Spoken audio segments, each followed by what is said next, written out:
Hi, my name is Saju. Last Sunday at the Gathering Community Church, we looked at a sermon passage that was from 1 Timothy chapter 6, verse 1 to 2, and we learned 5 ways in which we fail to glorify Jesus at our workplace.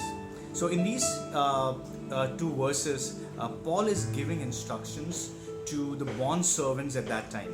And if we have to contextualize the people to whom Paul is addressing as bond servants in verse 1, then it applies to everyone who work in the corporate world today, right? What Paul is essentially saying is the way in which we conduct ourselves at our workplace, the way in which we treat our bosses, the way in which we serve our bosses determines whether or not we are living for the glory of God's name, and whether or not we are being a true witness of Jesus at our workplace, right? The first area where we fail to glorify Jesus at our workplace is when we fail to see our work as a gift from God and our workplace as an opportunity to serve, right? Ecclesiastes 5 verse 18 to 25 says that the toiling under the sun that allows us to eat, drink and enjoy life is a gift from God. Ephesians chapter 6 verse 8, Paul is urging all believers to serve wholeheartedly, whether we are slaves or we are free. The second way in which we fail to glorify Jesus at our workplace is when we fail to empathize with the fallen state of our earthly bosses and managers, right? Jeremiah chapter 17 verse 9 clearly gives us a picture of human heart. It says the human heart is deceitful and desperately sick, right? And Ephesians 2 verse 3 says among them were we formerly lived. We formerly lived on those. So these verses encourages us to empathize with our bosses because we ourselves were once lost and now we are saved. So when we empathize with the fallen state of our earthly bosses, we glorify God because we are presenting Jesus to them.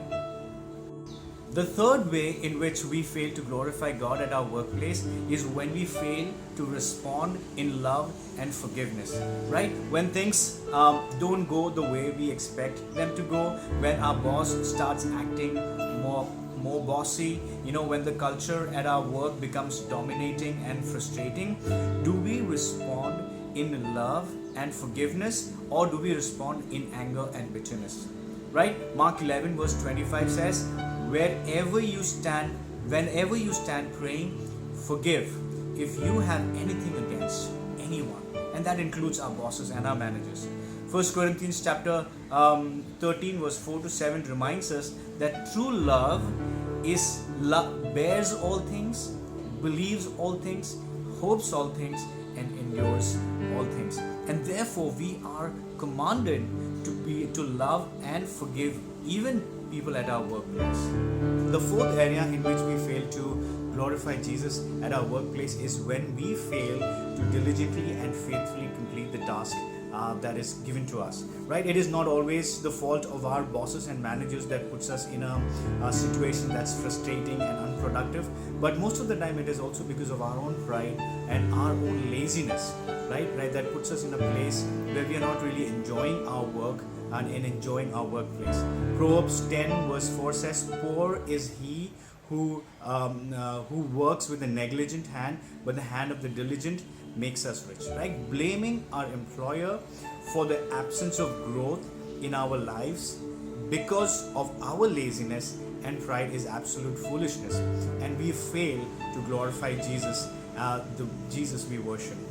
The fifth area we fail to glorify Jesus in our workplace is when we fail to rely on God for our as our provider, right? One of the common complaints that we often hear at workplaces is dissatisfaction and discontentment with their people with the salary that they receive. But for a moment, can you consider thinking of Jesus as the one who writes your monthly paycheck, and not your employer? Because 1 Chronicles chapter 29 verse 12 says both riches and honor come from God, and you rule over all, and in your hand is power and might, and it lies in your hand to make great and to strengthen everyone. Right? So instead of worrying too much about the money, can we be content with what God has provided for us, so that our hearts are free of anguish and we can worship and glorify Jesus at workplace? And if you want to read the complete transcript of the sermon that was preached on Sunday, you can visit our website www.thegatheringcommunity.in. Thank you.